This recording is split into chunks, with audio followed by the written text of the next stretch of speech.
Have you ever worried that you might be the cool kid? You wear the latest fashions on top of all the trends. Or have you ever worried you were too much in the mainstream? Always so generic, more normal than your friends. Well, we've devised a test to put to rest your fears. There's no need to panic if you lend us your ears. Tonight you can't sleep easy after all that you've heard. Cause if you like the show, then you're probably a nerd. Oh, Canon, it's Canon, it's all. Canon with Tyler, Phil, and Boris. Oh, Canon, it's Canon, it's all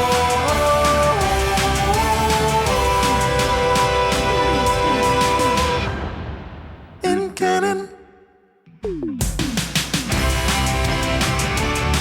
Hello, everyone, and welcome to the latest episode of the It's Canon podcast. It's Sunday. You know what that means.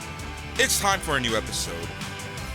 And this week, we're going to be talking about video games to shows and movies. We're going to be talking about the future of Star Wars games. We're going to be giving you a brief update of the Capcom breach. We're also going to be talking and doing a bit of a retrospective of 2020 in gaming in particular, as the numbers are starting to come in. And we're going to talk about what game and console sold the most and where. And then we're going to be talking about the MCU, and I think that's how we're going to round out this episode. As always, we're your hosts. I'm Boris, and I'm joined by Phil. Morning, Brown. And Tyler. What was that, Phil? What was that? What is happening? Morning, Brown. Morning, Brown. I don't know this one. Oh, it was this show that you picked last week that I went out and binged all 6 episodes from Auntie Donna's. Oh, jeez. That's not one of the jokes I remember. Yeah, this is great. I had the whole song, Morning, Brown, all about coffee. Yeah, I forgot about that one. Versus the,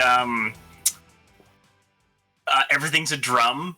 Yeah. And the 6 episodes they've been there. And they haven't laughed once. Yes.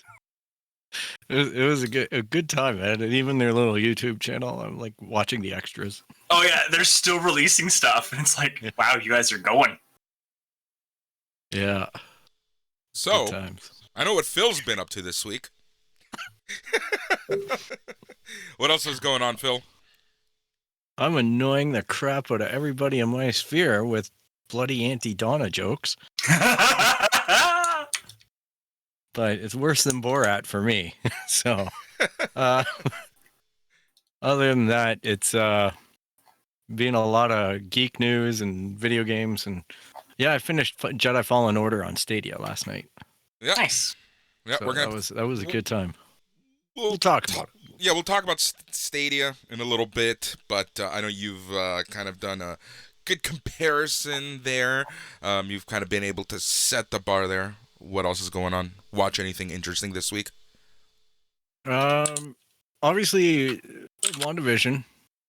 I definitely had thoughts on that. I was definitely a little bit surprised about it. Yep.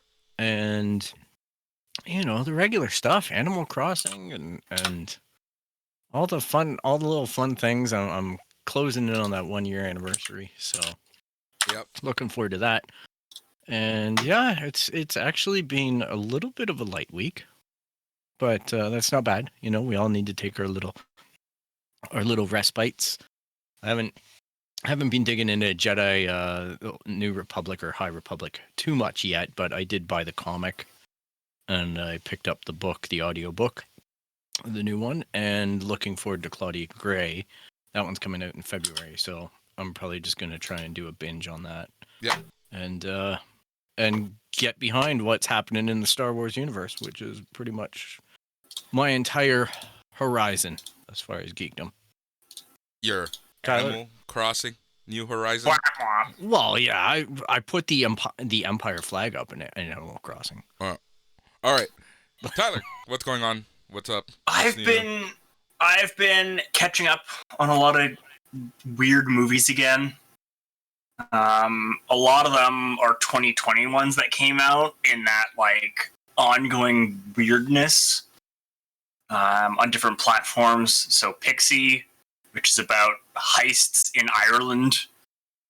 Shadow in the Cloud, which is not a good movie. It's Chloe Moretz in the Pacific Theater of World War II. And it's not a great movie, but it does some very interesting things with what limited budget it has. Yeah. Yeah. I gotta give it to them. Like they basically have only 3 sets for the entire movie. And I think it's almost the first 50 minutes, you're just in one set. And you don't leave this one set, and there's only one person. It's only Chloe Moretz on screen. Yeah, and it's done surprisingly well with that. Like it's not a good movie, but they're doing some good things. Yeah, sometimes and then it's more interesting to watch like one of those indie movies just to see Mm-hmm. what they did with a limited budget. Sometimes that's more interesting than the movie itself. Mm-hmm. Oh, 100%. I mean, it has a nice. There's also a nice, like, it's like a mini twist. It's not a full twist. Like, there's like a big twist, like, M. Night Shyamalan level. There's a little mini twist at the end that also got a good chuckle out of me, so. Yeah. Yep. Your mileage may vary on that particular one. And then I have been explaining to people that Ontario is in a lockdown, despite their beliefs to the contrary. Yeah. It's been a week.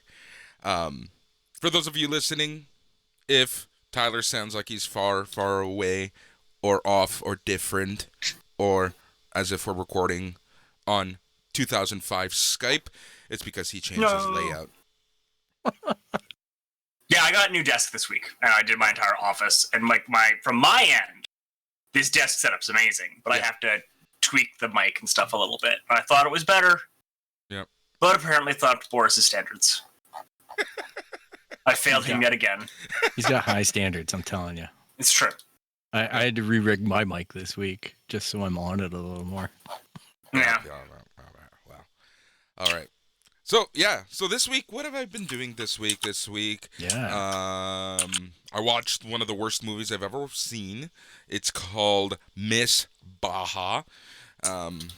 It stars the main actress who starred in Jane the Virgin, and it's essentially she goes to Baja California, so the Tijuana area, to help out her friend who's in a beauty pageant. They go out the night before and insanity ensues. I just love the portrayal of Latinx people in Hollywood. Like, we'll do anything for love, but at the core of it, we're all criminals. There's some weird takes. Yeah. That's a bit harsh. I didn't say that's my. No. I mean, for the movie. It's no reflection on you. You're the audience. Oh, it's just like you're just calling it as you see it. Yeah, it's like the gangsters, the cartel people, they and the police. Literally, if this was a wrestling show, they would be whipping between heels and faces like 5 times in the span of one movie. It was insane. But yeah, I don't recommend this movie.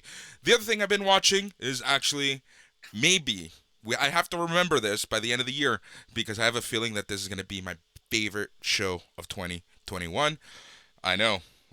Tyler's giving me a face. Already? I know. Exactly. Yeah. It's a show that didn't even debut here in 2021. It debuted in Europe in 2020, and that's called 30 Coins.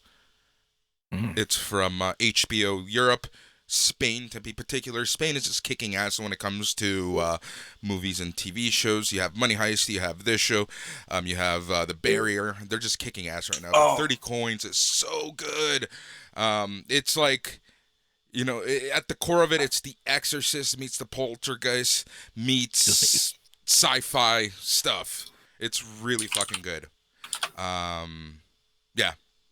I don't want to say anything else because I will spoil it. Ugh. But it's Platform was out of Spain too, wasn't it? Yes. That was a phenomenal movie.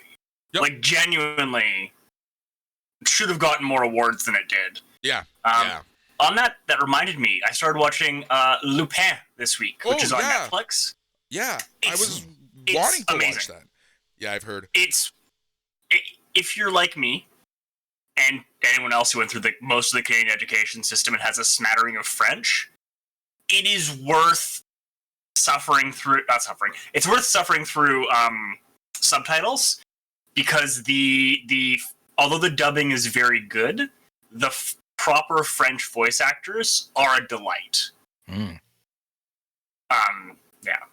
Lupin being rabbit. Lupin, as in Lupin. like wolf. Yeah, which is in turn, it's based on an anime, which is based on a comic, which is based on a book, I believe. Yeah, yep. Cool. That's exactly the lineage there. It's originally based on the Arsène Lupin books. And like, yeah, it is. What if Sherlock Holmes was French and a criminal and weird? Yeah.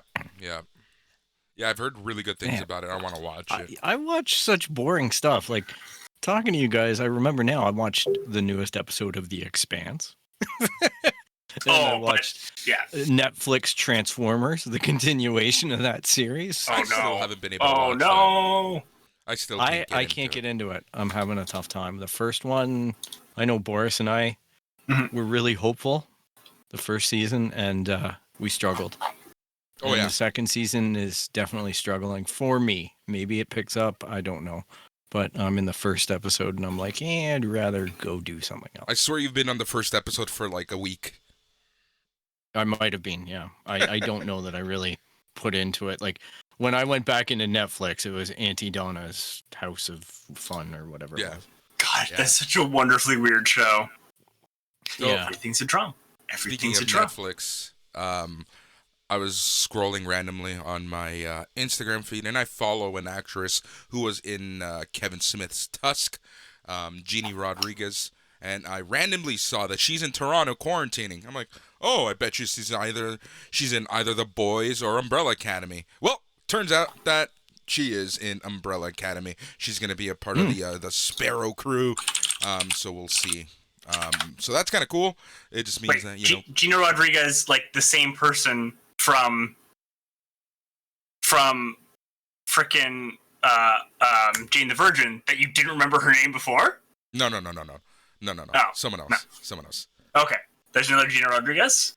Jeannie Rodriguez, not Jane. Jeannie, I misheard you. That was the issue. Yeah, Jeannie. Yeah, she was in a lot of soap operas. She had this huge controversy when she was younger. Not on her. Stuff happened. Anyways, but yeah. So looks like she was in Tusk. Right. She was in Tusk. Yeah. There you go. All right. She's famous to me. Yep. There you go. But yeah, so here we are in lockdown, and it looks like they're still going ahead with filming things, which I know is causing a lot of controversy here. We'll see what happens, but it is what it is. Yeah. Yeah, so, just hope that the crew is safe. She was in Centigrade, which is not a good movie. Do not watch Centigrade. Yeah, it's horrible. No, it's not. It's not a good Centipede, movie. Is it? It's not like Centipede. No, it's a husband and wife get trapped in a snowbank. Oh. Okay. And interesting. She gives birth. And okay. They live by eating the placenta. Oh, no, stop. It is like Centipede. Enough.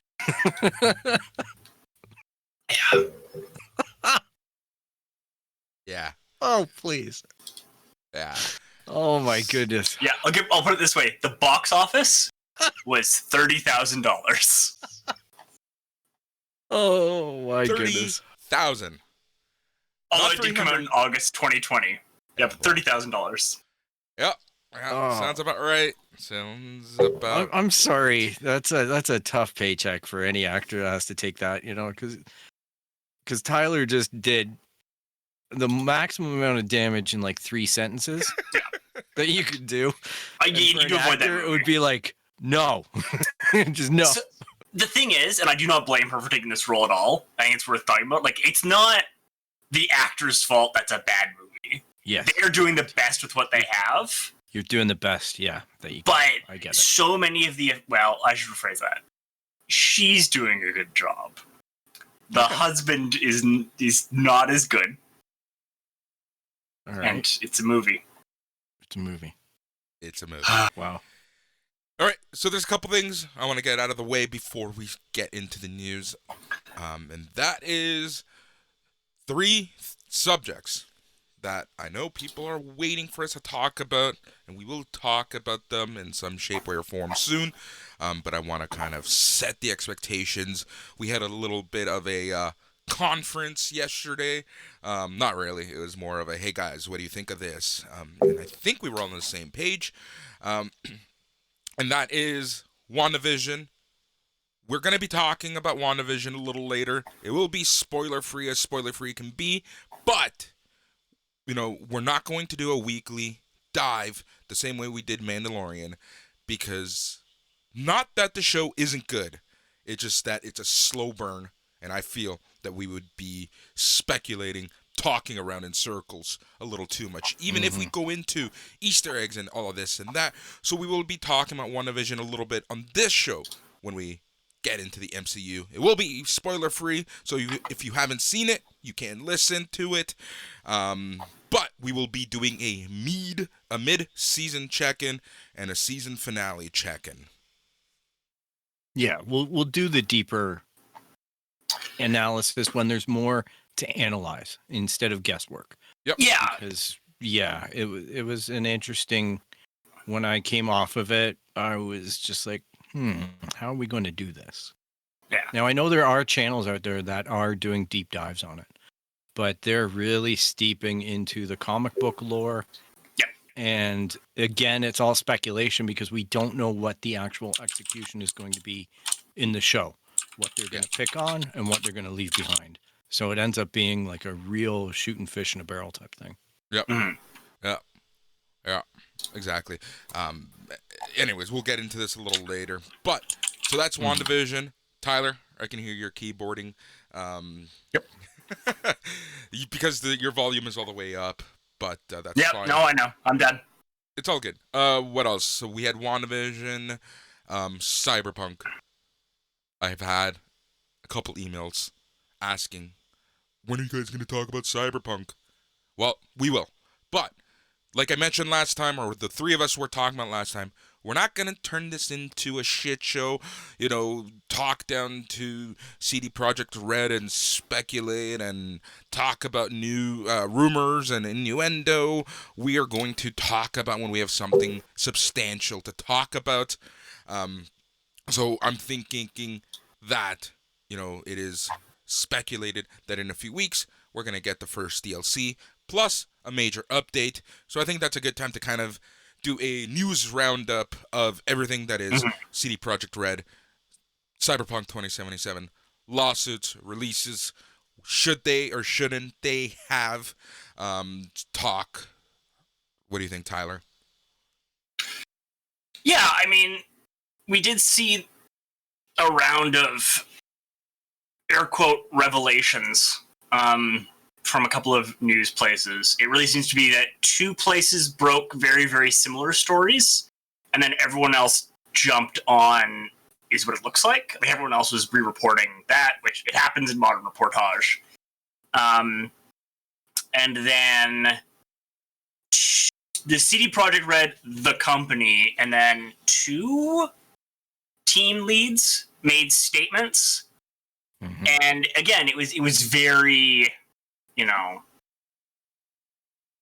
we're denying stuff, but nothing that can be used against us in court. Exactly. A couple of the things that different leads would say, I can't pull it up without it being super loud because of the current layout. But it was along the lines of like, that first demo wasn't a lie. It was the kind of thing we wanted to do.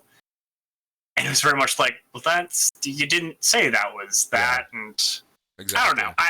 I see both sides of it, and as we've said, there's been not really a lot of like meaningful development in the story. It's mostly been speculation, people being shitty online. So Yep. Yeah, like obviously we've all collectively decided, as Boris said, to not really participate in the pile-on until there's something a little more balanced that we can report on and discuss, and something a little more concrete. And But the way that demos go, like, I hate to say it, but demos are a sales job. At any Of point in course. time, you're never going to have an accurate, because that would indicate that the game is done, and it's not. So, yeah, like, Yeah. CD Projekt Red didn't really do it. It's the same thing as Xbox when they got caught with Halo Infinite. It was like it was running off a PC and it wasn't final graphics, and because it's not done. there's a So, lot of that's like life. things that everyone does, but no, CD Projekt Red's in the wrong because they did it. Mhm. oh know? god, yeah. Anyways. There's been a lot of that. Anyways, Yeah. we'll talk about this, and there's more to When we talk get to about it. when we get around to the DLC and the update. So that's that. The last thing that Phil and I were talking about just before we started recording, and it's something in the back of my mind, and I think we were both kind of like on the fence, and that is WB is obviously in talks with their studios regarding release dates and where things are going to be released, because it was announced this week that Godzilla vs. King Kong is going to be coming out 2 months earlier, so now it's coming out March 26th rather than in May.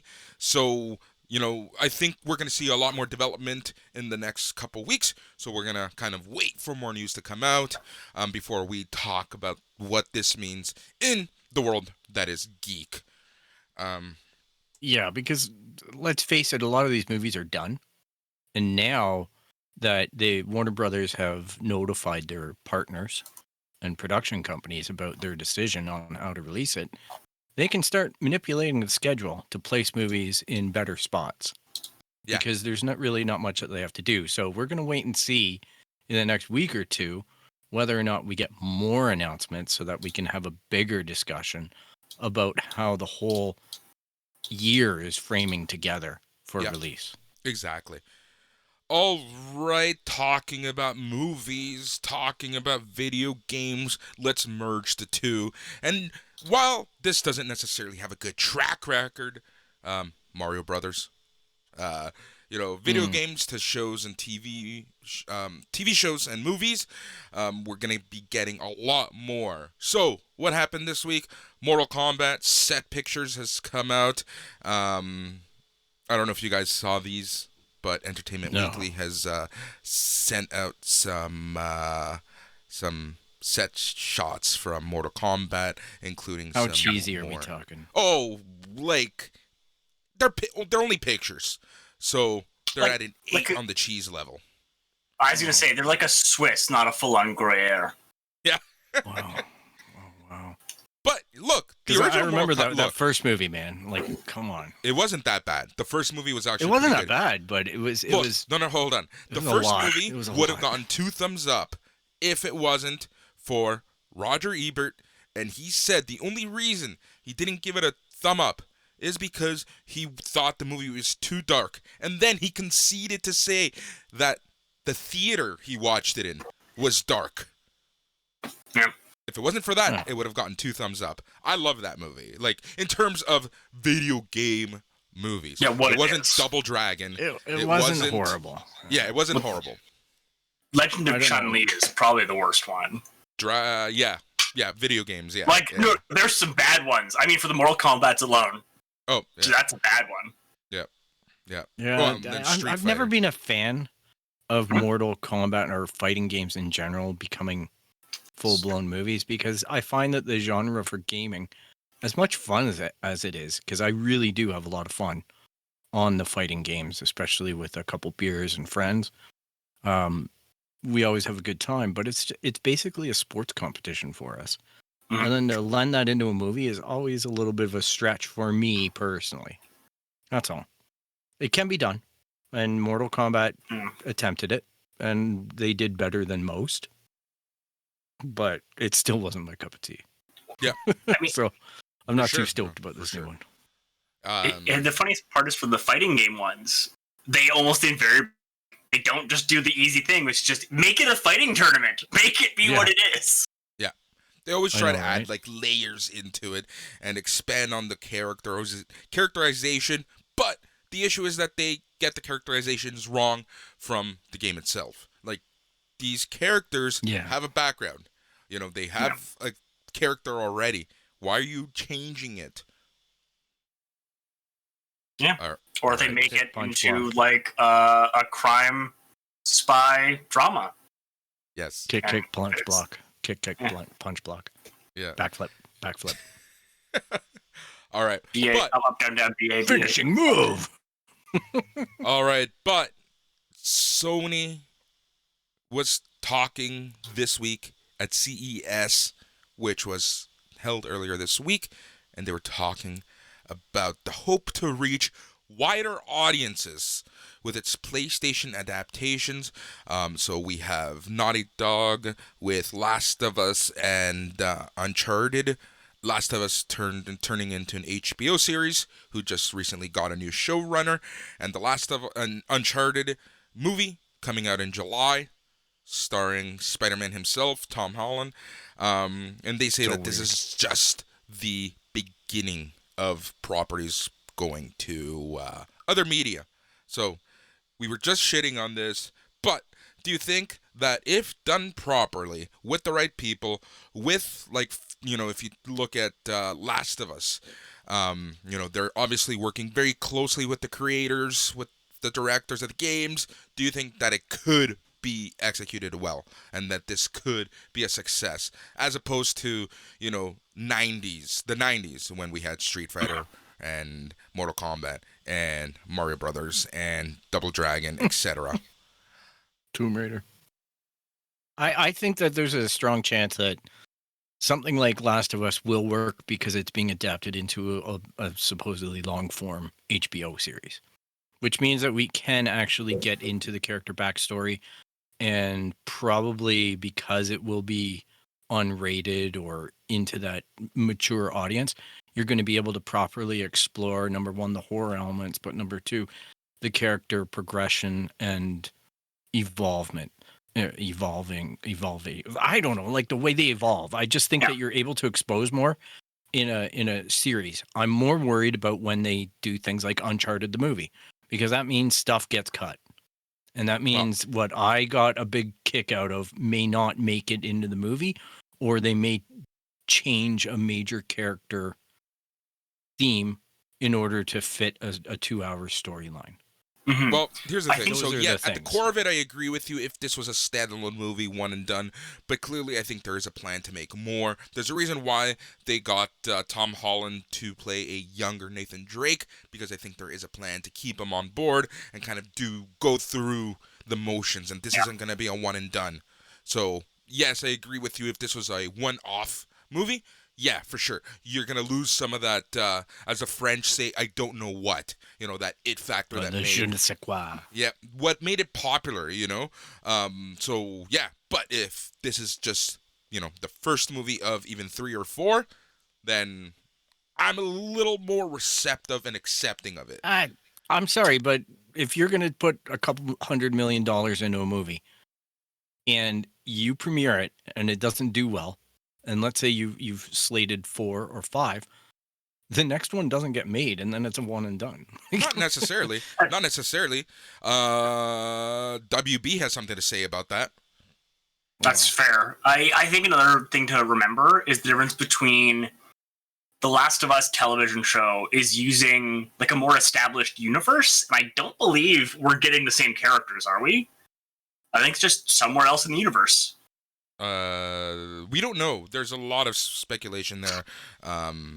We don't know what we're getting. If we're getting Ellie or we're getting new characters or whatever. The other side of it being, you know, when it's Nathan Drake, you're doing a preset character who the people who already have some attachments to it. I think it's definitely viable. We're seeing a lot of comics and other stuff making that jump and this tendency towards adaptation. And I just think, you know, like anything else, certain stories and properties are going to lend themselves much better to the adaptation. Like, we know zombie-type horror is relatively easy to adapt, which is what Last of Us is. right? Versus, you could do Nathan Drake, and it could just be the modern Indiana Jones. Yep. It's possible. I think it's a lot easier to do that than the next Mortal Kombat movie, which, again, it's like, we're going to introduce 37 characters. Yeah. The plot is insane because the plot only existed to justify why everyone fights everyone. And that's it. Yeah. So according to our friend of the show, Chris Hayner, the series looks to be set surrounding the events of the first game in the video game franchise, and we're talking about Last of Us right now. A description released by Warner Media reads, the story takes place 20 years after modern civilization has been destroyed. Joel, a hardened survivor, is hired to smuggle Ellie, a 14-year-old girl, out of oppressive quarantine zone. What starts as a small job soon becomes a brutal, heartbreaking journey as they both must traverse across the U.S. and depend on each other for survival. So yeah, so it looks like at least the first season or the first couple seasons is going to be the first game. That's stupid. That's a mistake. I think it's great. I think it's a terrible mistake because the people already know that story. And the gamers already know that story, but this isn't aimed at the gamers per se. This is aimed at getting regular viewers into gaming. So, I mean, there's two sides to that. And the first of it is there are no regular viewers who are not into gaming anymore. That doesn't exist. That's like saying people into comics. Because like everyone knows who Iron Man is now. Like Iron Man is probably one of the most recognizable characters on the planet at this point. Mm-hmm. Yeah, but Ellie and Joel aren't. Sure, but the counter being that a lot of people know them, especially after the fiasco with Last of Us 2. And we have to remember that Last of Us and Last of Us 2, in terms of cultural impact, it no longer is just people who played the game. Because if you go on YouTube, you can just get someone who's already stitched together the film through a series of scenes of it. And I know a lot of people who watch that. And if you look at Last of Us 2, you're getting 20 million views on some of those videos. So a bunch of people already have that. Versus Last of Us as a universe, like, why not tell a different story in universe? But here we have a segment, though, that crosses over on YouTube.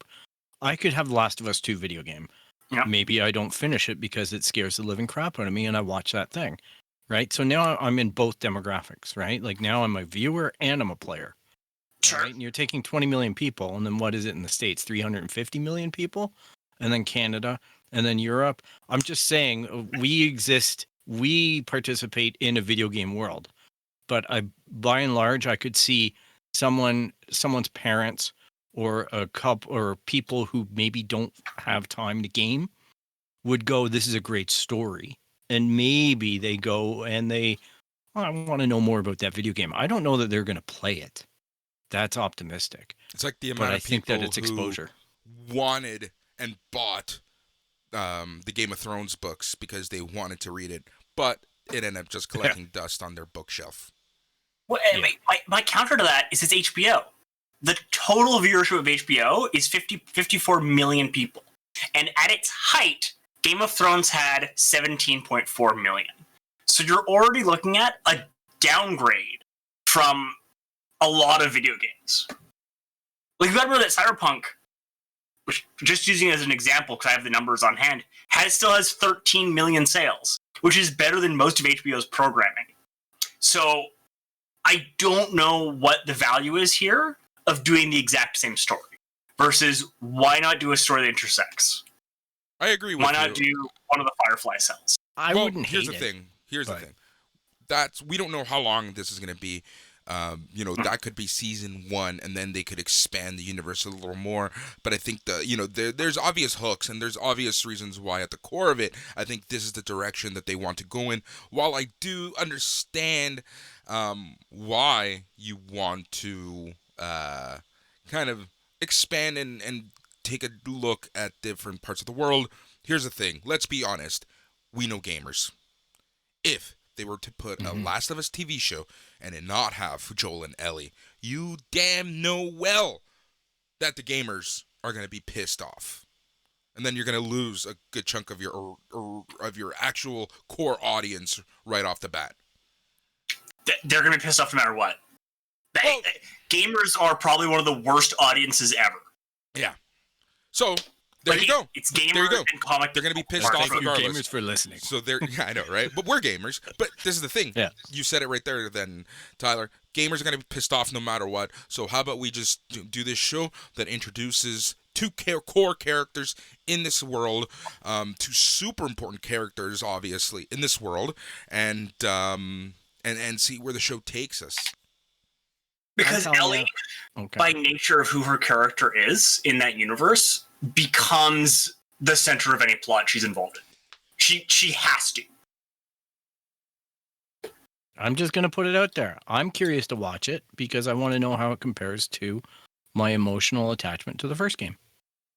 I'm wondering if they can actually compel me to feel the same feelings that I felt playing the first game and alleviate some of the stress that I had playing the first game or introduce new stresses. I don't know. I'm curious to know how well they do it. And like Boris was saying, maybe they intersect after that. Maybe season 2 of it becomes a different story about different characters that we crossed in season 1. I don't know.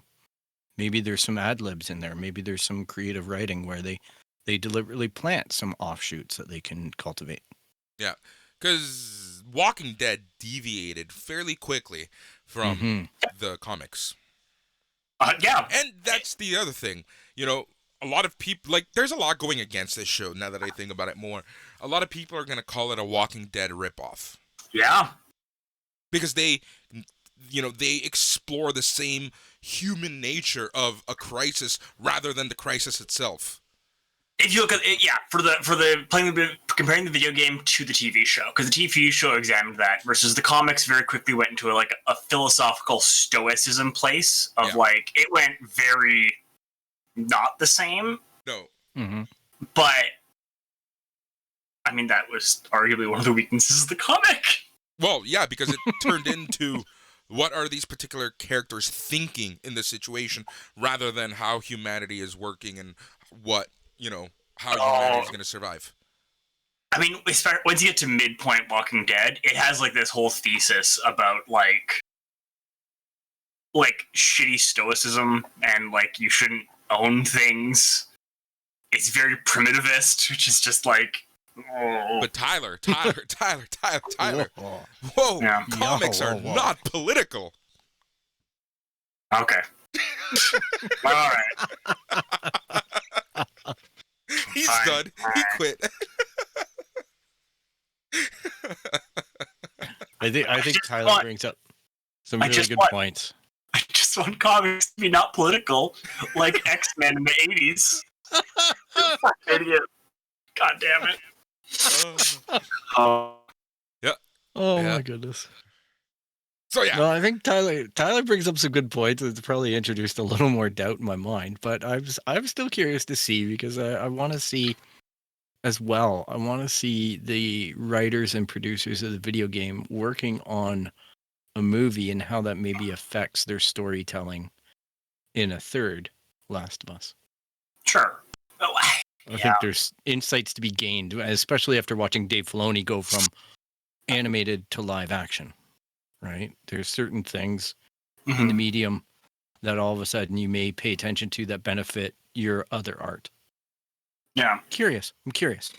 Don't get me wrong. I want it to be successful. I just think they're making a lot of decisions that are too safe and are going to result in it's going to get one season. My prediction is it's only going to get one season. If it's a good season, I'm happy because it's more than I had. Yeah. No, I fully agree with you to a certain extent. Every video game adaptation to live action is a risk. Halo's doing the same thing, are they not? Fuck, who knows what the fuck Halo's doing 10 years. They're blaming some of the slowdown in the video game production that a lot of their brain power is going over to the whatever live production they're doing. Yeah, because I'm a developer and I'm concerned about what... Oh, fuck off, 343. It's just a lot of smoke, honestly, but yeah. You know what's funny? People pile on CD Projekt Red, but then 343, you know that meme where the guy kind of gives that the character gives like that side eye, like Oh, shit, so me too. I thought you were gonna do Gordon Ramsay calling CD Projekt donkey, and then 343's Belle, my pretty fille. Yeah, fucking 343 can get away with murder right now. Yeah. Well, even beyond them, Bethsaida. Oh, jeez. Speaking of, this is a perfect segue. Yay! I segued us. Yep.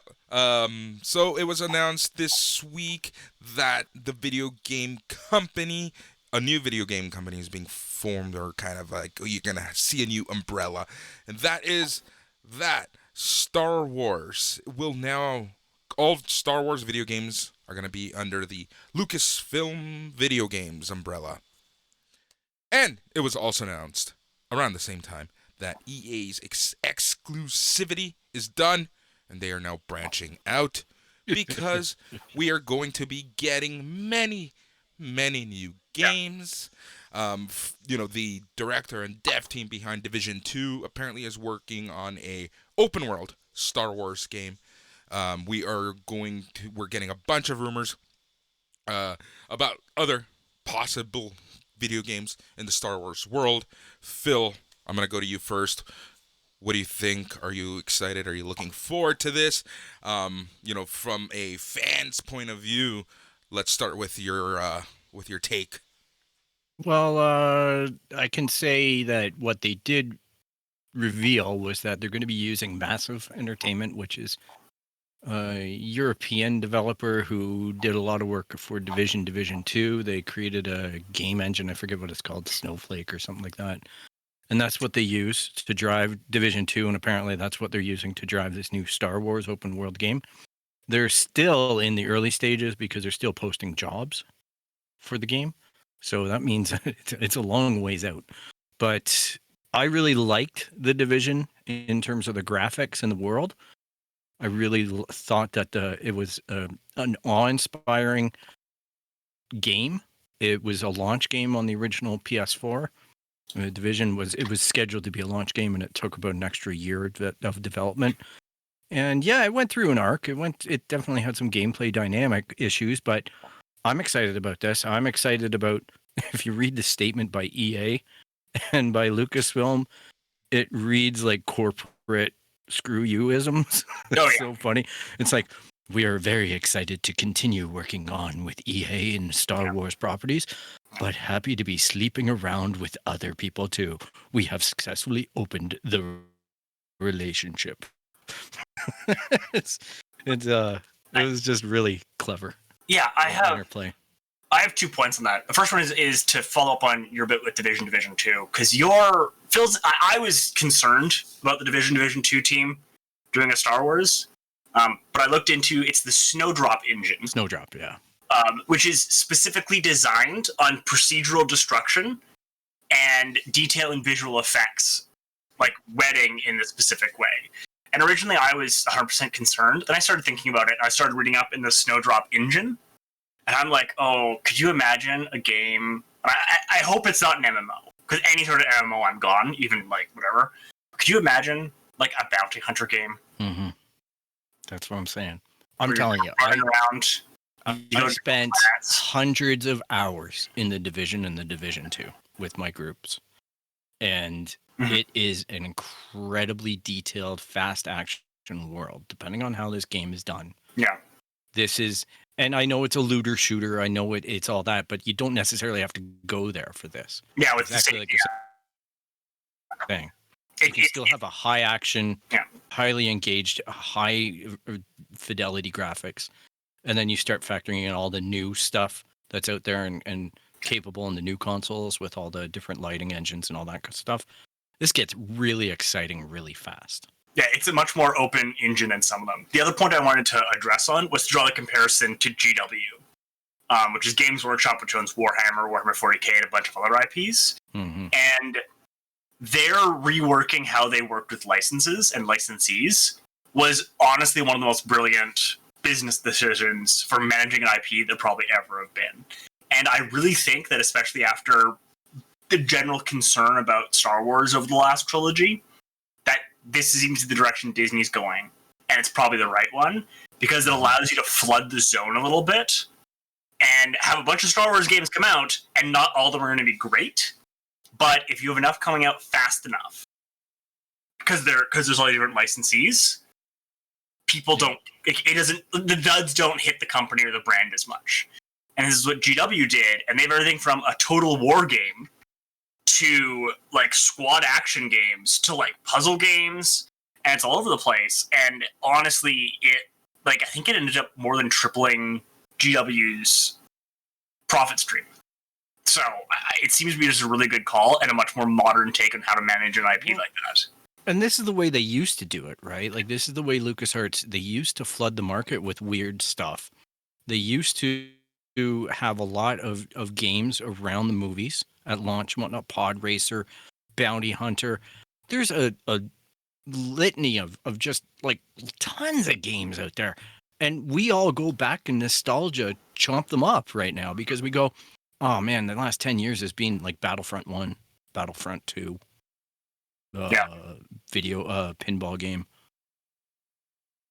skin. You know what I mean? Like, it's slim pickings and it's frustrating.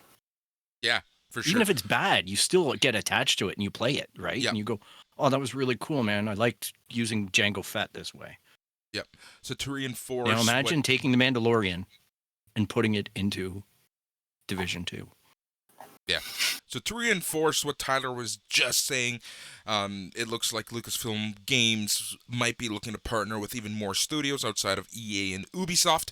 And there's a direct quote, "We get no shortage of folks knocking on our door wanting to play with our toys."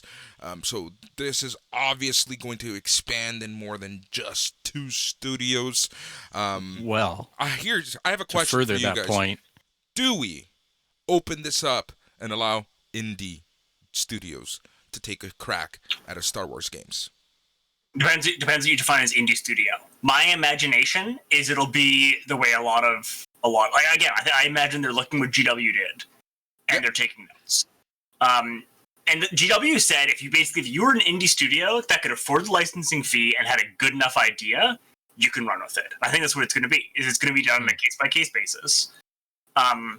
And just to hammer home this example, because I'm really happy with it, since their IP, since they changed how they handle their IP in about 2014, how many Games Workshop IP video games do you think there have been? I'm going to say 25. Between 2014 and 2020.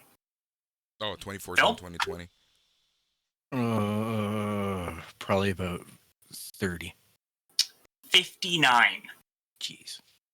I know it's a lot because I see it on Xbox a lot. But can you imagine that? And that changes the math.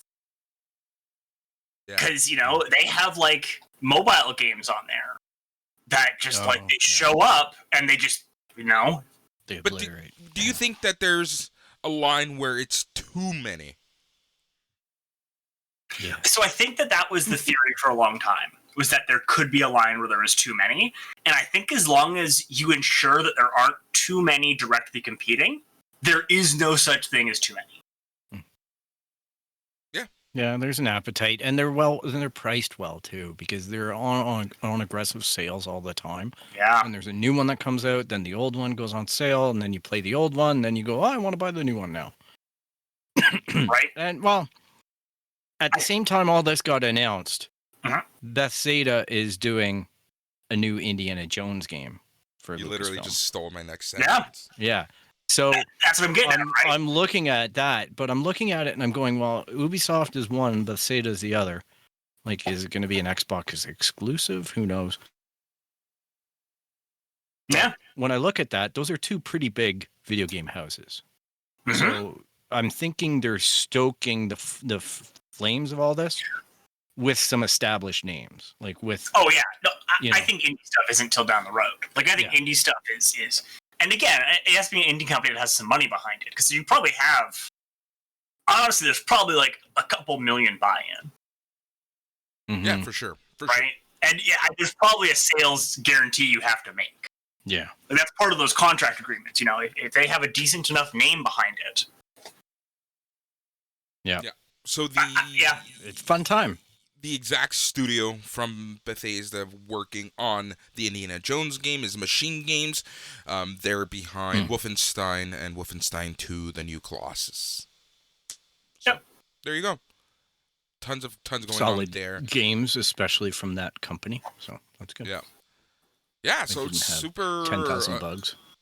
Yeah, so it's super exciting times there, which I think everyone was super surprised because EA and Disney signed a 10-year agreement in 2013. Clearly, something has changed in the agreement. We don't know the details. Well, apparently, there was some microtransactions in that contract. Yeah. Some would say... Sorry, I couldn't resist. Some would say this is giving us a new hope. Oh, jeez. Boo, Wendy Testberger. But you know what? They're still going to make, like, it's in their little corporate, we've opened our relationship disclosure. There was the point that, well, we still can return to bed with you because you're making Jedi Fallen Order 2. And you did a pretty reasonable job with Squadrons. So there are some bright spots that EA are trying to compete in that market and go, okay, we're not just going to lock into a contract exclusivity and create, microtransaction tripe for people. Yep. Which, unfortunately, Battlefront 2, at least there was a story element in the game. It's just the controversy with the microtransactions ended up being the headline that, took away, like, they shouldn't have gone so aggressively after it. That's all. Yeah, it's worth noting that EA has already announced they're in pre-prod for Fallen Order 2. Yep. And that was in a shareholders call. Yeah. So they're still allowed to make the stuff. They're still playing in the pool. Well, and Fallen Order had it beat expectations for sales. I can't remember what sales ended up being.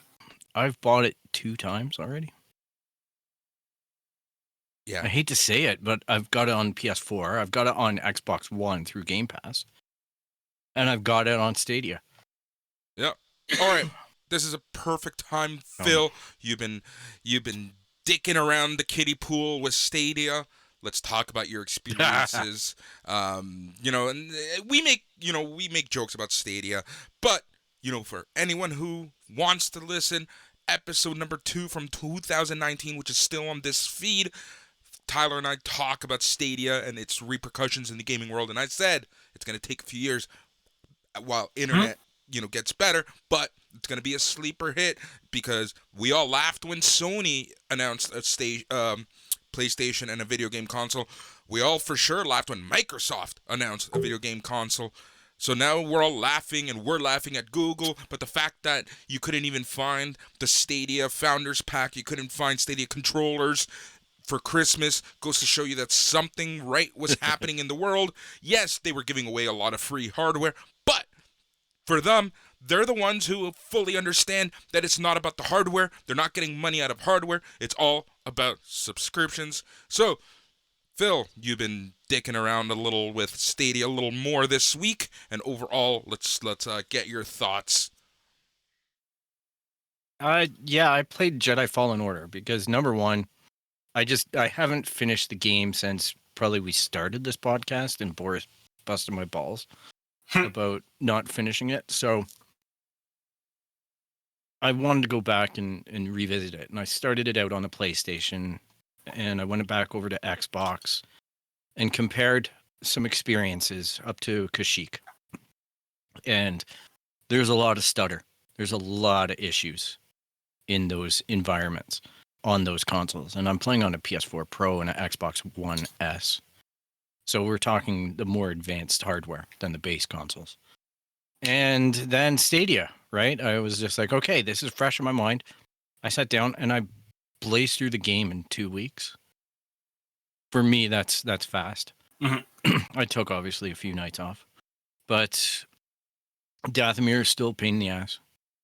There's a underwater animation where the little robot droid thing doesn't leave your arm, but does go into the box and fetch the lightsaber. But by and large, the Saw Gerrera pop-in issues were not there on Stadia. The HDR effects were on point. The experience was as good, if not better. It was definitely better on Stadia versus PS4 Pro. So I think that's an accomplishment right there. So I have a project for you for the next couple weeks, Phil. Oh yeah, you don't have a new console. Fuck. Yeah, because I'm curious to know what the redo of Jedi Fallen Order on the PS5 how it would stack. I've seen some videos actually.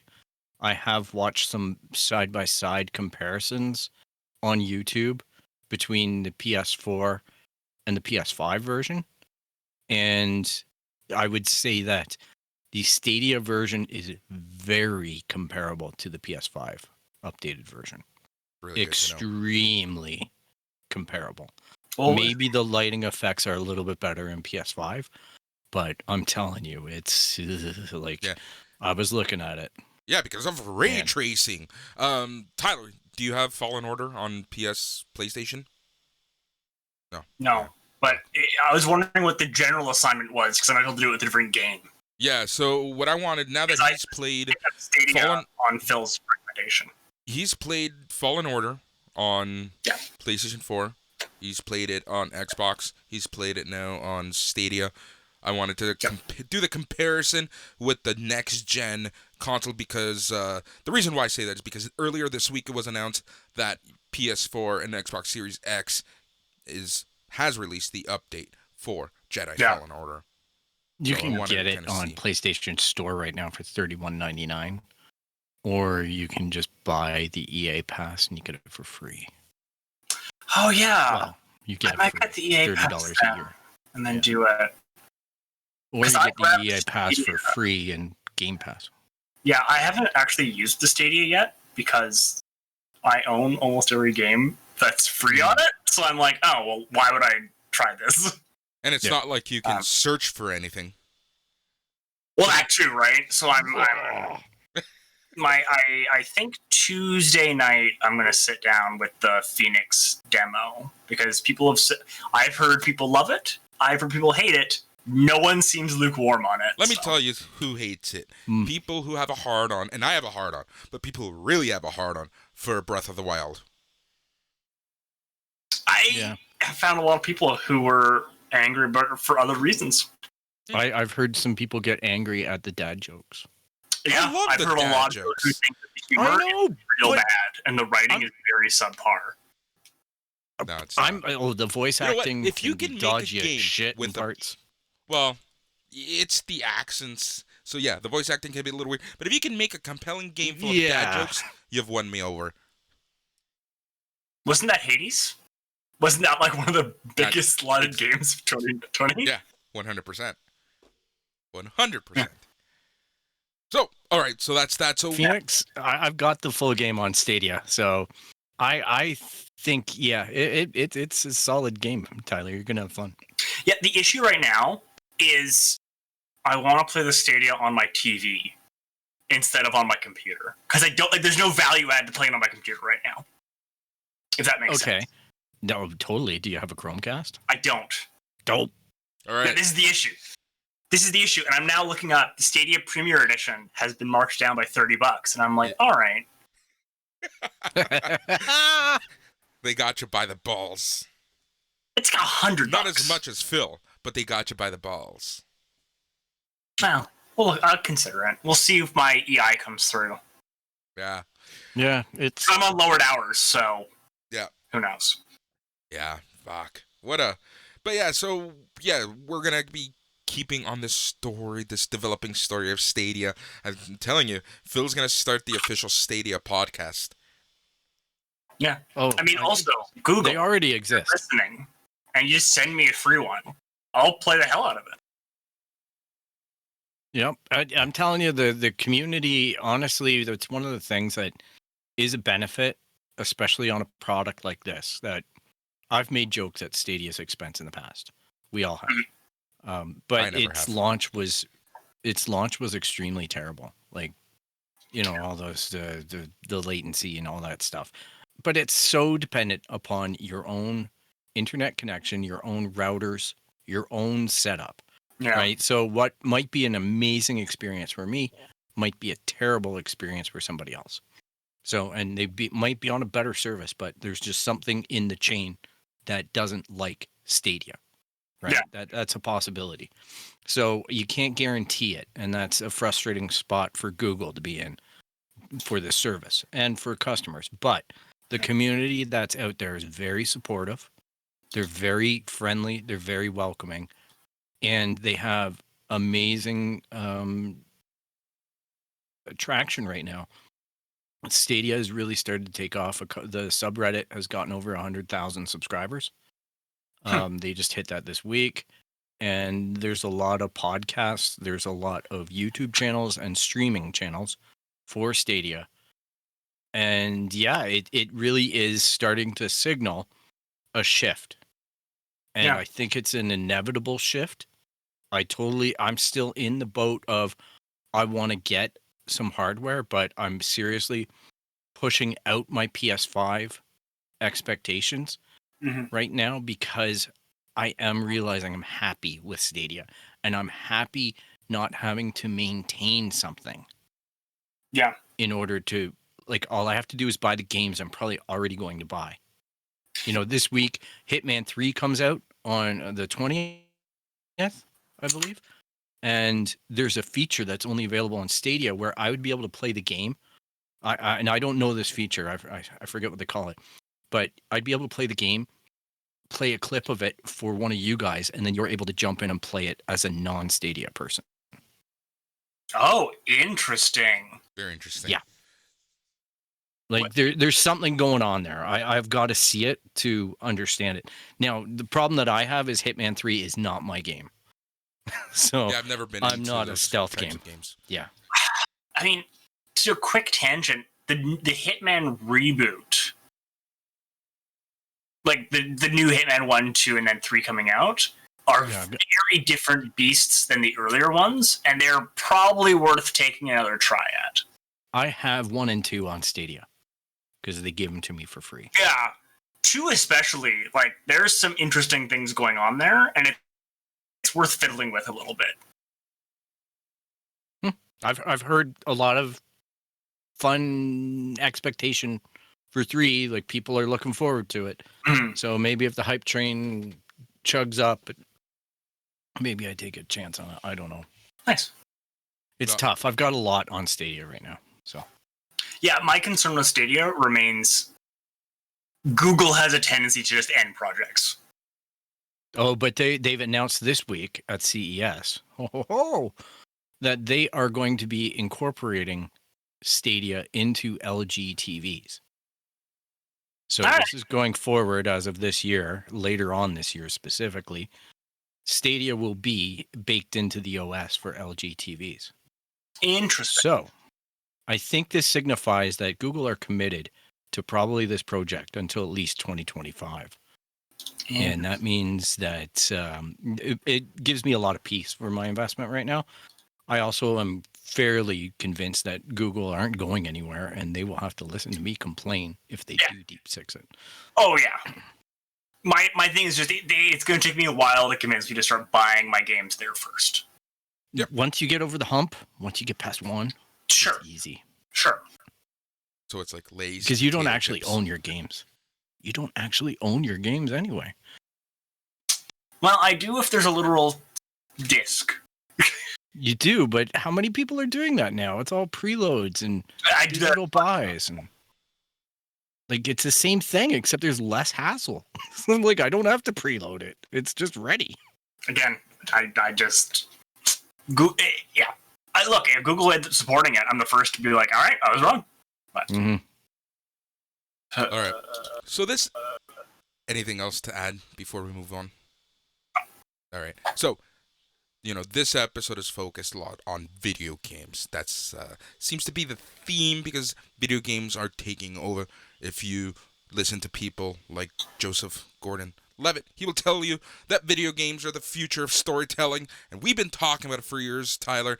And Phil and I have been talking about it for the past 6-7 months. Video games and the video game industry is just growing and growing, and we got the numbers to back that shit up. I actually have a request moving forward. Yeah. Can we only refer to him as known scam artist Joseph Gordon-Levitt? Because he runs a company called Hit Record that asks creatives to do work for free, and maybe he'll pay you. Oh my god. It's actually like the scammiest thing ever. Wow.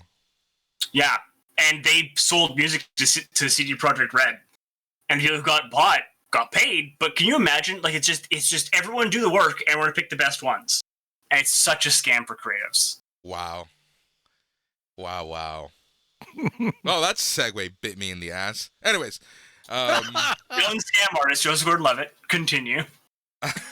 anyways, he has nothing to do with this story, but we have the numbers of video game sales in 2020. So obviously, as to no one's surprise, Activision's Call of Duty Black Ops Cold War was a top-selling game of 2020.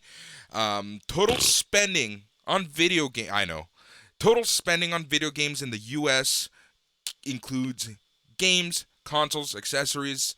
It reached $56.9 billion. Whoa, that's a big number. Yep.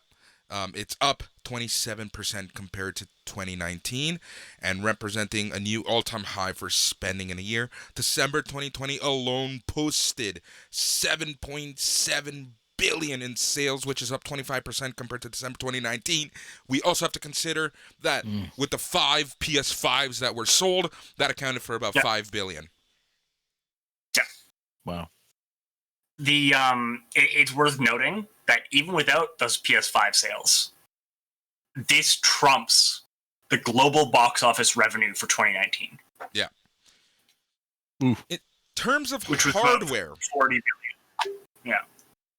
What console do you think was the top-selling console in 2020? Switch. Nintendo Switch. Yep, you're right. Nintendo That Switch. being sold out twice? Yep. Yeah, the scammers got in on that too. Yep. Yeah, because there was the Animal Crossing initial COVID rush and then the November rush. Yeah. Nintendo Switch was the best-selling console in terms of units and dollar sales for December 2020 and the full year.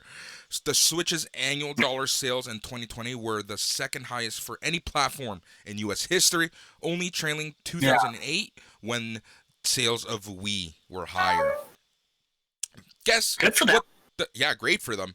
Guess what the second highest selling console was in terms of dollar sales? North America or worldwide? North America. Hmm.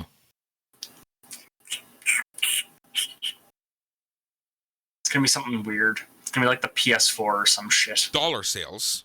So you're half right. So in terms of dollar sales, PS5. In terms of units sold, PS4. Yeah, Right. there it is. There it is. I'm like, there's something off about this. Yeah, Um, that's not shocking. Xbox doesn't make the list. When we take a look at total dollar sales on hardware, it reached... Sorry, it doesn't make the list. Makes it sound like Super Nintendos were selling more. Like,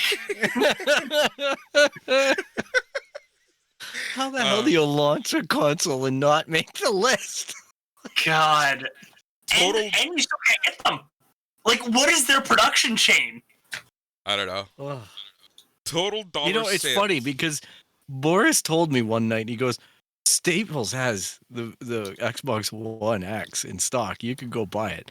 And then I found out that they're apparently embroiled in some kind of scandal where they were pre-selling a whole bunch of products that they don't even have in their warehouse. Yep. And now they're just bilking people going, well, it should be in 2021. And they're not refunding people the money. Like, it's... I've heard. I don't know. That's scammy. Sketchy, man. So it's gone off their page now. Yep. So if we took a total dollar sales on hardware in December of 2020, it reached $1.35 billion, up 38%, and $5.3 billion for all of 2020, up 35% from the previous year. That's a lot of December bills. 2020 was the biggest single month for hardware sales since December 2013, which is kind of funny because December 2013 is when PS4 and Xbox One came out.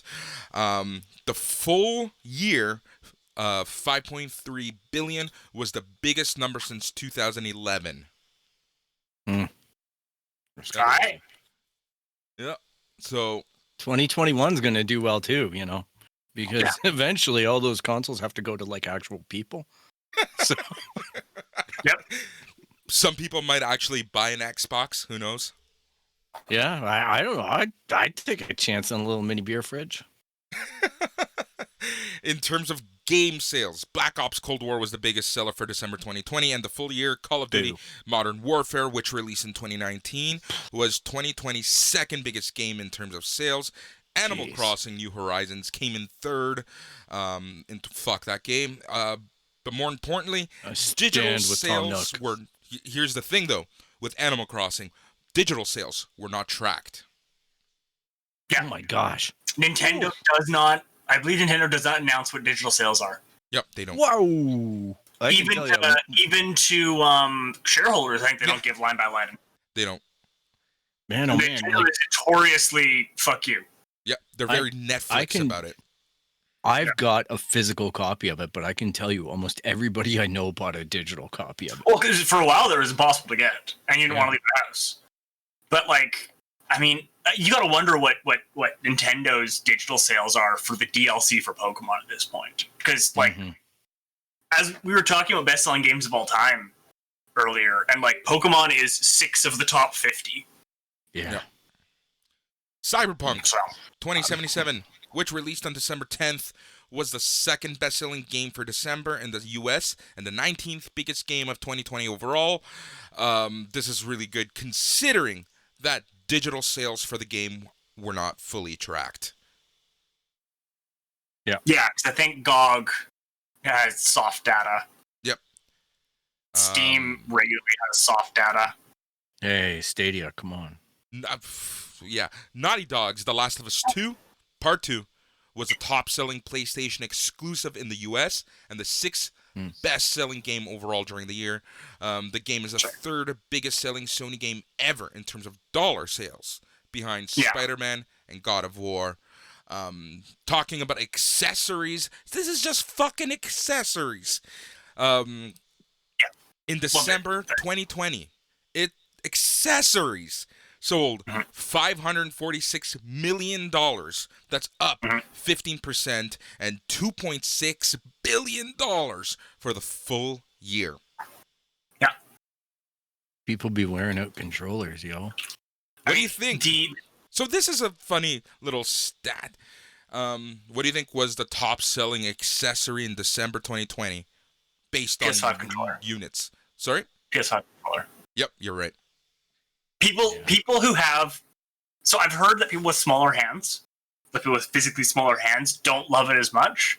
But if you have a decent-sized hand like that, what it's built for, people love that controller, myself included.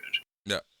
Oh, I love it. I did read one review where someone was like, I have smaller hands, and it's a nightmare. And I'm like, oh, I could see that. But it's that's back to Xbox original day. They released that first one, and it was I was like, this is fine, but I have weirdly big hands. Yeah, that was a heck of a controller. Oh, Microsoft. Yeah. The bigger size is actually better. Let's take a look at lists, because I love doing lists on this show. So we're going to take a look at December 2020 best-selling video games, and then we're going to take a look at 2020 overall. So I'll go through the top 20. We'll focus on the top 5, because those are interesting. All right, so December 2020 best-selling video games in the United States of America / North America. Number 20, Mortal Kombat. 11, 19, Ring Fit Adventure. Number 18, Super Mario Party, digital sales not included. Number 17, Legend of Zelda, Breath of the Wild, digital sales not included. Number 16, Super Mario Odyssey, digital sales not included. Number 15, New Super Mario Bros. U Deluxe, digital sales not included. Number 14, FIFA 21. Number 13, Hyrule Warriors Age of Calamity, digital sales not included. 12, Just Dance 2021. 11, Super Smash Bros. Ultimate, digital sales not included. Jeez.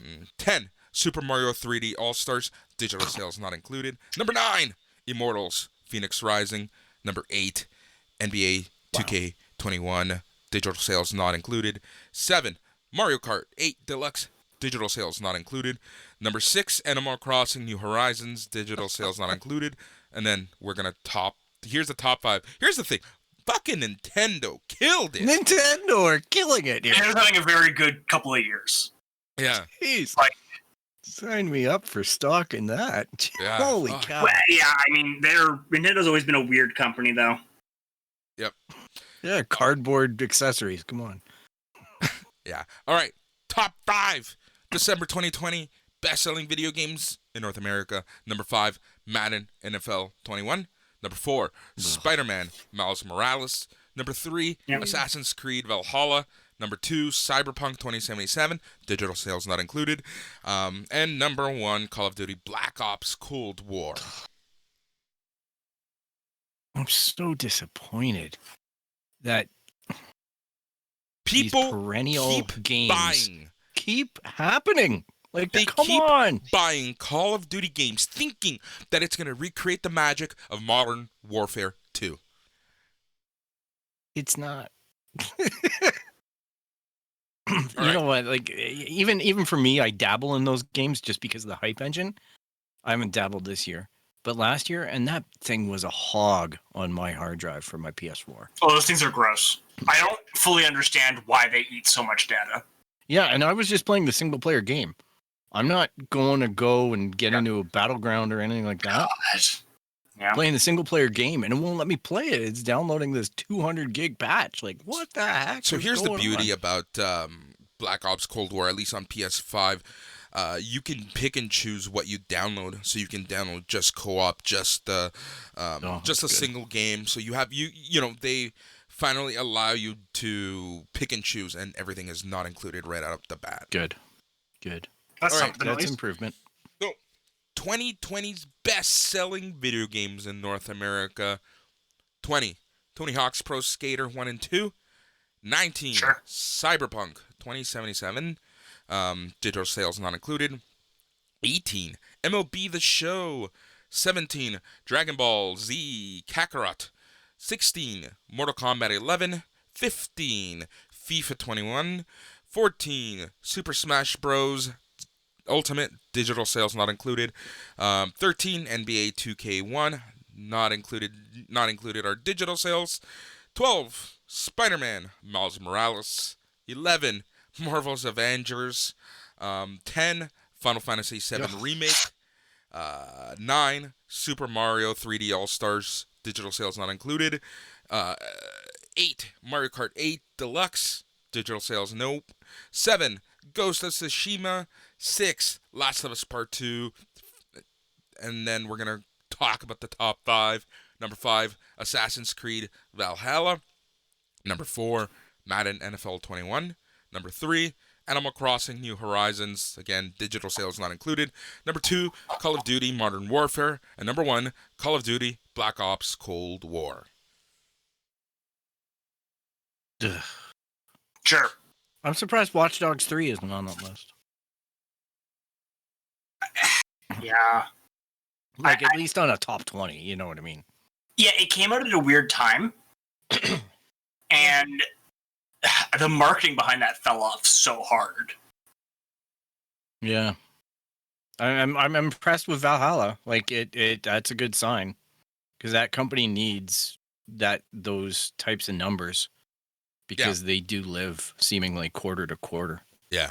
Over there with a lot of the controversy that came out. But good for them, I guess. All right. We're sticking to sales in 2020 because the Nintendo Switch accounted for nearly all consoles sold in Japan. It ate up 87% of the market share in Japan for consoles sold.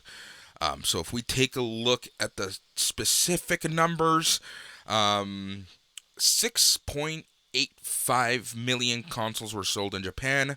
That means 5.9 million were either the Nintendo Switch or the Switch Lite, while the PS4 and PS5 combined to sell 798,000 units.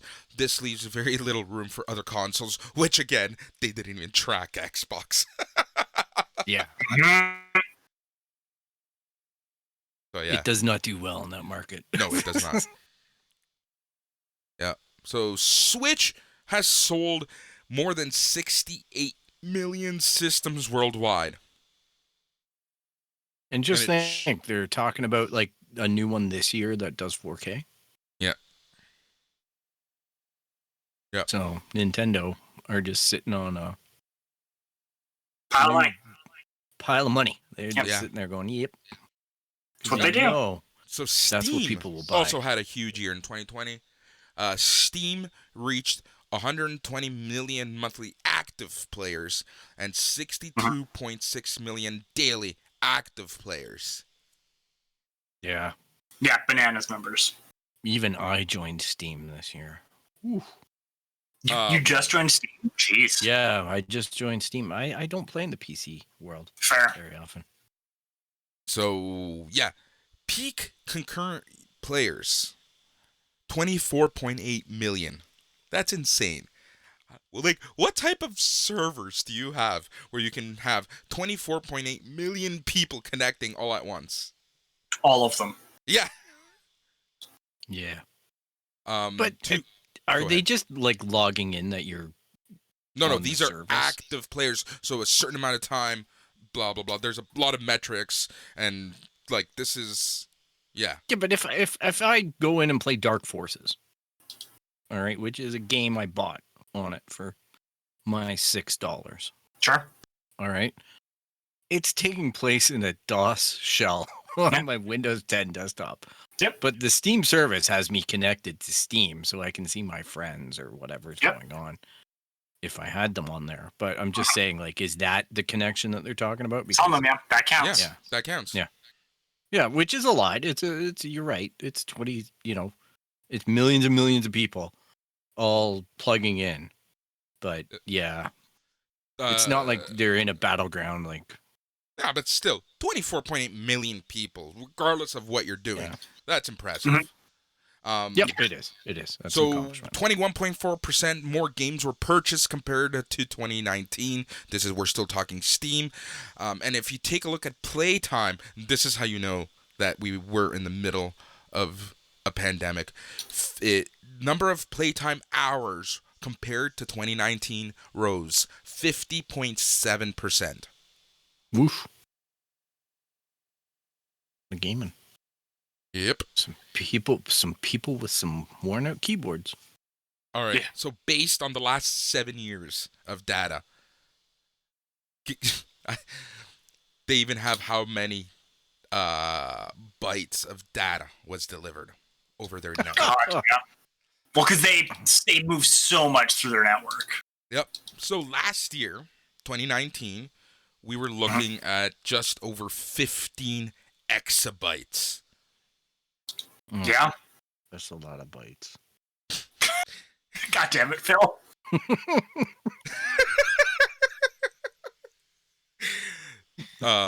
20. I can't even conceive of what an exabyte is. I'm like, I was thinking a trillibyte. I don't know. Like, what's the nomenclature in here? Exabyte. 2020, 25.2 exabytes delivered over their network. Whoa. I'm going to have an exabyte sandwich. Yeah. An exabyte is 1,000,000 terabytes. Oh, jeez. Holy cow. Oh, that hit me real. Okay, yeah. Yeah, That's so an bytes. expensive internet bill. Man, the sniffer on that board. The release of The release of Cyberpunk 2077, which was one of the biggest Steam releases of 2020, helped push Steam to reach a record for download traffic of 52 terabytes per second, which is more than double its previous peak. Yep. Wow, Oh. that's like a good Xbox update. Valve added 3 new server sites in 2020: Frankfurt, Dallas, and Buenos Aires, and it plans to add 2 to 4 in the first half of 2021. Wow. That's crazy. That is crazy. Yeah. It's a digital world. What can we say? Yep. You're playing the games, we're watching the movies. Everything's streamed, man. Yeah. It's All right. fucking crazy. Let's talk MCU. So earlier in boy. the week, there was a lot of rumors that one Mr. Chris Evans is coming back. Mm-hmm. We'll see what happens. Yeah, not confirmed. Ethan Hawke apparently is the big bad in Moon Knight. They have plans right through the full-on end of this phase. They're also very confident that even though there are restrictions and whatnot, they'll be able to continue filming. WandaVision was filmed in front of a live studio audience, apparently, which that makes a lot of sense. Tyler's giving me a face. So, yeah, there's a lot going on right now in the MCU. And, you know, with a lot of more properties coming in, there's rumors that Deadpool's going to be in. There's a lot of talk that certain villains are going to be making the MCU appearance. So, you know, we're going to talk, and we're going to mainly focus on the tangible, something that we've been able to watch and do and whatever, take in. And that is WandaVision. Episodes 1 and 2 debuted on Disney Plus on Friday. Overall, Phil, what you think? I liked it, but it was not what I was expecting. What do you mean? So I like it was and it wasn't. I get that they were going to do these sitcom-esque episodes. And I enjoyed them in the sense that I did watch a lot of that type of content when I was a kid. All right, so Leave It to Beaver was on every day when I was a child, and Dick Van Dyke Show and Bewitched, and I wasn't much of a Honeymooners guy, but I Andy Griffith Show, all that stuff was readily playing in my house constantly. My parents trusted it. Yeah. So I did feel like that hit me well in the nostalgia feels, right? I was just like, oh, okay. Yeah, I get it. This is very on point. It just wasn't what I expected for MCU. That's all. I was just like a little bit jarred about it because I told you guys the way I typically do a watch, and we were planning on doing a deep dive on this show, and like we talked about, we decided that content-wise it wasn't going to be too effective, we figured. So, but I still did my initial watch through on Friday. Yeah. And then I was just like, interesting. And then I did my deep dive yesterday on 2 of the episodes because obviously 1 and 2 came out. There's a lot more there, but like we discussed, it was going to be a lot of theory and speculation and a lot of deep comic book references that are abstract at their best. So I can guess where certain things are happening, and obviously we're doing it spoiler free. But it was worth my time to watch it. I definitely am curious. They have me roped in to see where is it going to go. Yep. How is this going to play out? Yeah. And, my main 2 things here is, you know, it's following the Tom King, Gabriel Walta series very closely to a certain extent. It will deviate from it, but in terms of, you know, the core of it, you know, it was a run that was much loved. You know, it got great reviews when it came out in 2016 or something like that. Like it was 2016. I know because my mom literally just bought it yesterday as a result of WandaVision. There you go. I know 2 people who went out to start buying it, so it's like, yeah, there you go. You know, This is a direct correlation of, you know, the bigger picture and the bigger plan. So anyways, so yeah, go ahead. What's up? Marvel made sure that was back in print. Yep. And also released the History of Wanda and Vision special. Yep. This week. Wow. Yeah, they published which is a collection of good past stories. Yeah. Yep. Yep. Yep. It was really interesting. Like, it's just, they're so smart at the release plans. WB. But yeah. Yeah. The Tom King and Gabriel Walta series, if you haven't read it, go out and read it. It's such a good run. And it really, it's gets you, like, it's good. I don't want to give anything away, but it's a very good run. But yeah, overall, this show... Wasn't it a little bit different than the show, though, that run? Yes. Like, I know there's parallels, but he didn't really, like, he just wears his face out there, and his wife is a programmed robot and stuff like that. Like, well, yeah, he creates another him, kind of. So I think, and this is the limit of the speculation, is it seems to me like they're drawing from the Vision More Than a Man series. They're drawing from House of M. Yep. And they're drawing from the one I can never remember, but that one from not too long ago where all the supervillains ended up in the suburbs. Yes. Yeah. Which was contentious, but is an interesting idea. And with a couple of the leaks that have happened, it lends credence to that. Yeah. Okay. Yep. Exactly. Because they leaked who one of the characters actually is. So. Yep. You're talking about Standoff when they sent them all to the suburbs. But yeah, there's obvious like really good comparisons right there with fuck, I completely lost my my train of thought. So comics? Yeah, no. It's like comics. Yeah. Who would have thought? Yeah.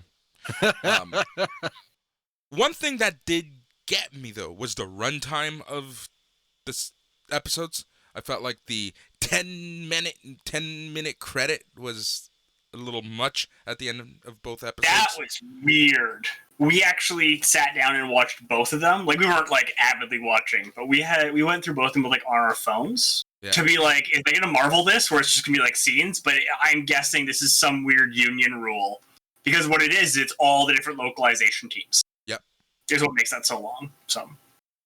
Yeah, so it was just really and then they have the fake credits too, right? Like the fancy credits. They have the show Marvel within credits. the show. Yeah, they have the Marvel credits. Then they have the commercials, in the middle that apparently. That Strucker commercial. Yeah. Yeah. It's just a really well done show. But there's the thing, like, people that don't like it are watching it and they're literally taking it for what it is in terms of this weird, goofy, like, love note to sitcoms past, And every few weeks we're going to be jumping a decade in terms of kind of that sitcom look and feel and, that love letter to sitcoms. So, if the 50s, 60s weren't your thing, just wait. We're going to get to I can't wait for the 90s episode. I really cannot wait for it. Because there's going to be a shit ton of Full House inside jokes just because of Wanda. But, oh my goodness. Is that her? Oh, no, it's her older siblings. She's the younger sister. She's the younger Olsen. I saw the last name and I never ever... There are 6 Olsen siblings. Yeah. Out of the... goodness. Yeah.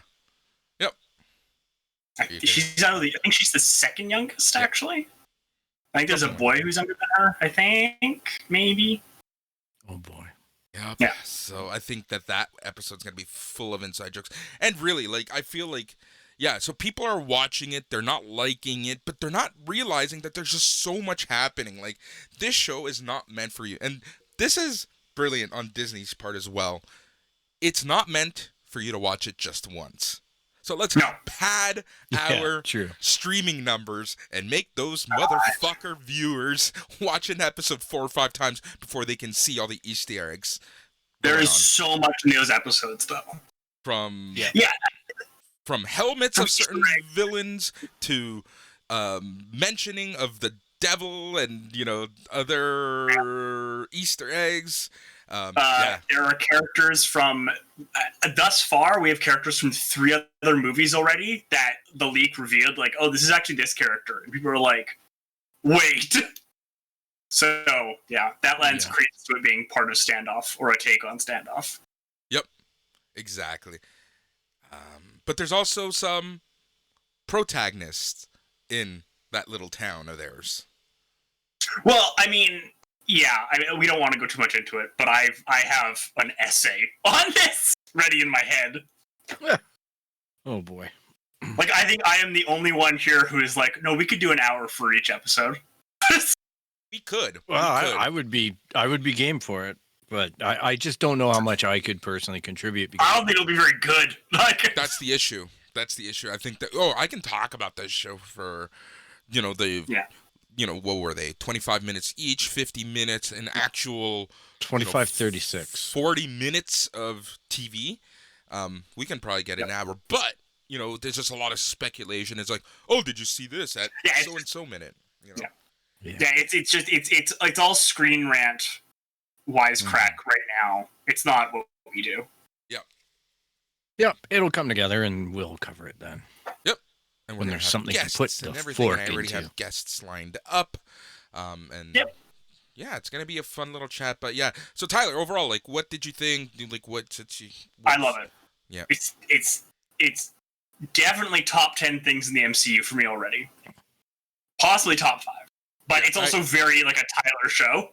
I was literally about to say this as I'm watching. I was like, "Fucking Tyler's gonna love the shit out of this." Oh yeah, my mom, to her credit, was like, "I think you're waiting for someone to talk to, so why don't you explain this to me?" And then she just got walls of text as I just kept going. Amazing. I was like, "Well, it seems like it's based on these 3 comics, and if you look at this means this," and it's like, That's so fun. That's awesome. That's so fun. "Oh yeah, no, it's such a Tyler. It's so dense. There's so much going on. It's such a Tyler show." The fucking the thing from the second episode with the reverse twist was so good. Yeah. Ah, Yeah, it's really well done. Like, it's everyone. Paul watch it. Bettany is a goddamn treasure. The Mhm. chemistry He did between well. those two, unbelievable. They do so well. Yeah. They are both killing it. If this And doesn't launch Elizabeth Olsen into superstardom, I will be shocked.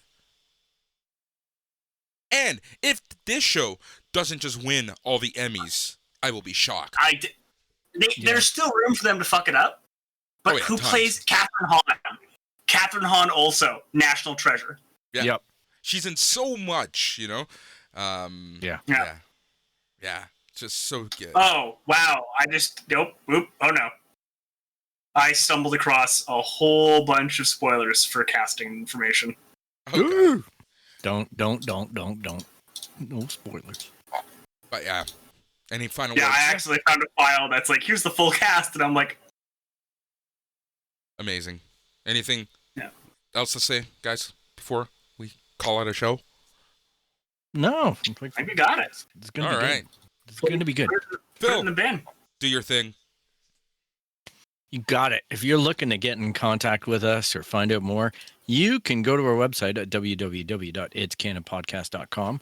You can track us down on Instagram, Twitter, Facebook at It's Canon Podcast. You can email us at show@itscanonpodcast.com. You can subscribe via Apple Podcasts, Spotify, Stitcher, Google Play. Anywhere you find podcasts, you're going to find us, even on Amazon. So go out there, subscribe if you like what you hear, and leave a rate and review. It's greatly appreciated, and thank you so much for taking the time to listen to us. Yeah. Much appreciated. We will be launching a contest very soon, and the contest is going to be around leaving a review and things like that, because we are trying so hard this year, everyone, to take this show to the next level. And we're going to be giving you guys a little, couple hooks to help us out, because at the end of the day, the show is for you, by us, for you. And yeah, we have a lot of fun doing it. And before we go, happy fucking early birthday, Phil. I know it's tomorrow, but I just wanted to wish you a happy birthday, you fucking old man. I'll never forget your birthday, 11 years ago we were talking about. After an insane weekend of the soccer show, we decided to extend it and talk business with TFC and Maple Leaf Sports and Entertainment Brass. Nice. That was fun. It was a good time. Good time. Thank you. Happy birthday, Phil. So We are the It's Canon Podcast, a podcast where we talk about all things, everything. We talk about all things comics, all things movies, all things video games, all things TV shows, all things books, all things Lego, all things everything. And do you know what the best part of it all is, guys? It's apparently all in canon. Boom! That's right. He's Phil. He's Tyler. I'm Boris. Good night.